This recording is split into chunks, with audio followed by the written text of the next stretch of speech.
Tucker Kraft is a hard man to keep down, and definitely a hard man to take down. If I see myself get tackled by one person on film, I'm irate. I don't think that I'm bad enough to have one person be able to tackle me. I work too hard to just be tackled by a cornerback. Maybe if it's a safety and he is big and strong, or a linebacker, I don't know. I like to, when I am watching myself on film and someone's going to tackle me, I want it to be 3 or 4 guys dragging me down, and I'm pushing the pile myself. High motor, just running my feet. Kraft is the youngest of 3 brothers who grew up in Timber Lake, South Dakota. Population, not very many. He played 9-man football and was a quarterback and a running back and a linebacker and punter. His father, Doug, was a track star and football All-American at Huron College in the mid-1990s. He returned to Timber Lake to work and coach and raise a family. The high school field was named in his honor after he died in a small plane crash in 2013, when Tucker was 12 years old.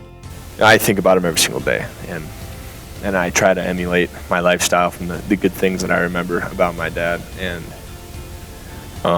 he was an incredibly hard worker, and he was a loving father. So try to bring those relationships among my teammates and my close family. And I just try to work hard for the guy next to me, because that's what I can do. That's what I can bring to the table.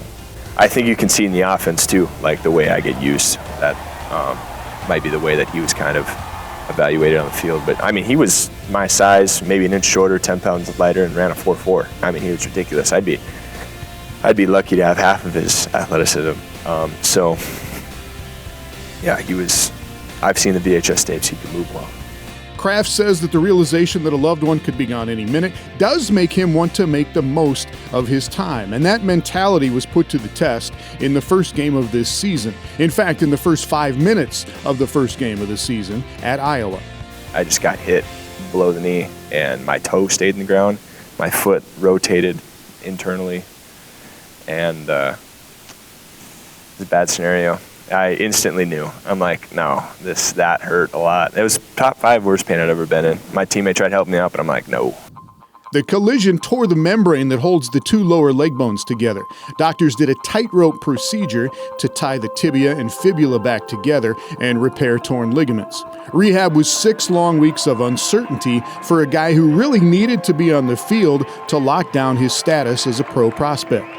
It's hard not to get sentimental about it, because that's a lot of work you have to do. I'm getting up at 4:45, 5. Sometimes you just can't even sleep. That anxiety of being injured, it fills your whole body.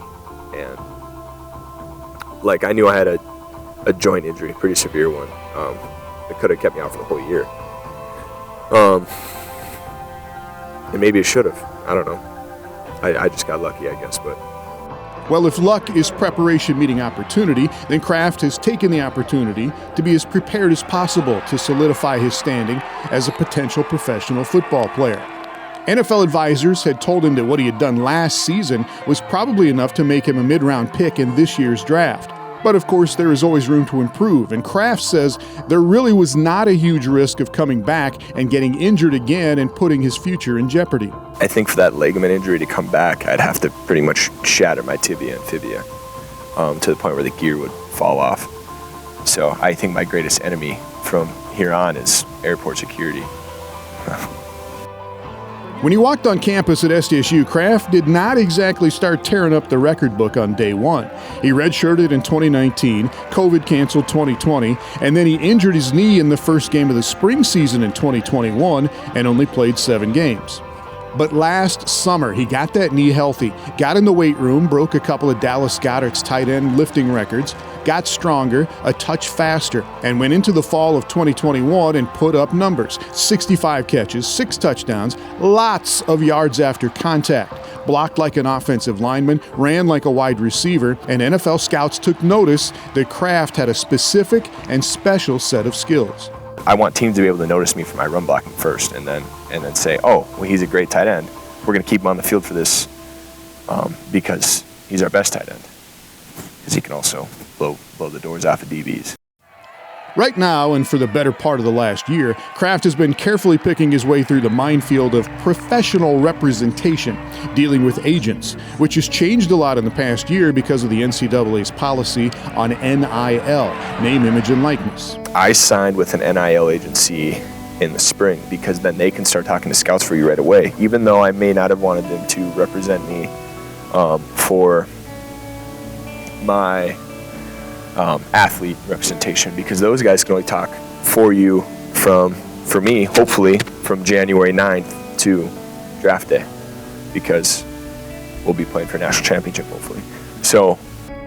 So NIL agents can talk to NFL teams and lobby on his behalf. And for better or worse, they can also talk to other colleges, some who would pony up hundreds of thousands of dollars to get a player like Kraft, who says in the last year he has turned down multiple six-figure offers to go somewhere else.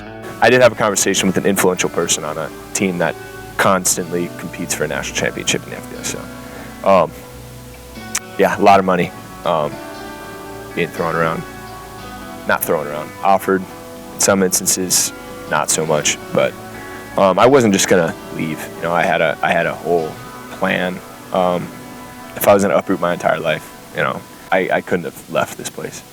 As cold as it gets and as windy as it is, and I just South Dakota, this is God's country, and I wasn't gonna go down south or a little bit more east to be more financially comfortable, because I have the relationships that I built here, and the friendships, the guys that are gonna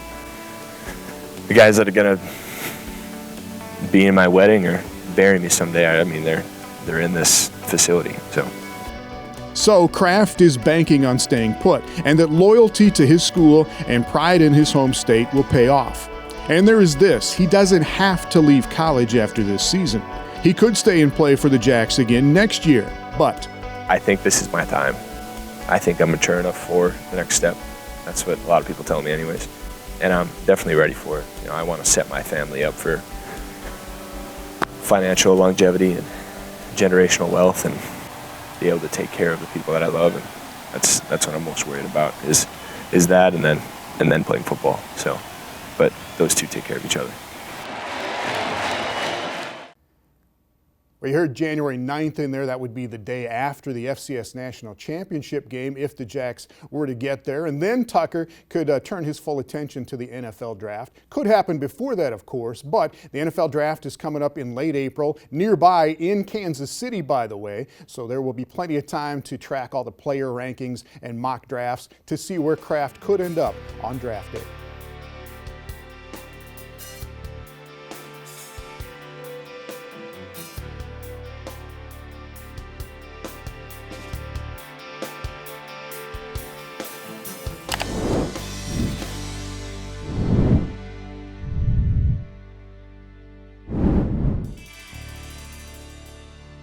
This has been Midco Sports Magazine, presented by Build Your Base with Beef Sports Nutrition and Training Program.